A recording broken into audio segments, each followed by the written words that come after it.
గత 2 రోజులుగా టెక్కలిలో hot topic గా నలుగుతున్న ఎమ్మెల్సీ దువ్వాడ కుటుంబ విషయం నిన్న రాత్రి మరింత తారాస్థాయికి చేరుకుంది.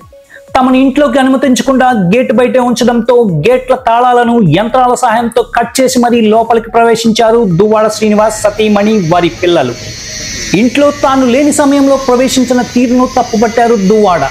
ఇంట్లోకి ప్రవేశించే అర్హత వారికి లేదంటూ వాదనకు దిగారు ఎమ్మెల్సీ దువ్వాడ శ్రీనివాస్. ఇది మా ఇల్లు, మేము ఇక్కడే ఉంటామంటూ ఇంటి ముందే బైఠాయించారు దువ్వాడ సతీమణి. వారిరువురికి మధ్య జరిగిన వాగ్వివాదం తారస్థాయికి చేరుకోవడంతో దువ్వాడ వాణిపైకి దురుసుగా దూసుకు వెళ్లారు ఎమ్మెల్సీ దువ్వాడ శ్రీనివాస్. దువ్వాడ కుటుంబ విషయంలో నెలకొన్న పరిణామాలపై టెక్కలి పోలీసులు కూడా పహారా కాస్తున్న పరిస్థితి. దువ్వాడ కుటుంబంలో నెలకొన్న పరిస్థితులు ఇప్పుడు రోడ్డుపైకి రావడంతో టెక్కలిలో మరింత చర్చనీయాంశం కింద మారిందనే చెప్పాలి.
ఎక్కడ కూర్చుంటాను ఫస్ట్ అడిగేస్తుంది చూ ఏంటి ధైర్యం రౌడీమా పిల్లలండి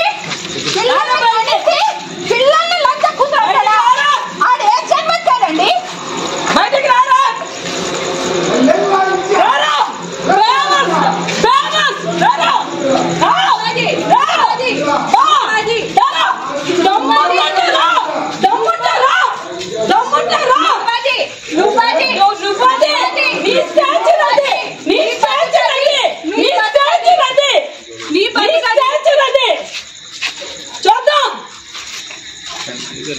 నీ స్టాచర్ అది.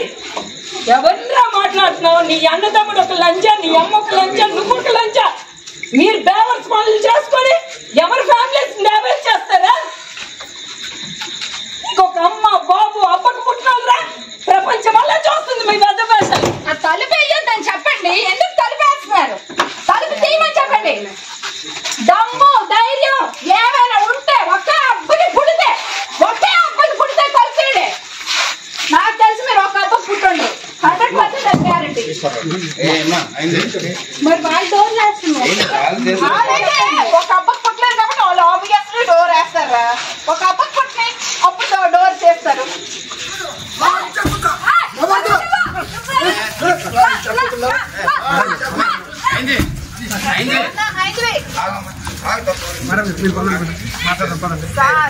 ఆగండి సార్.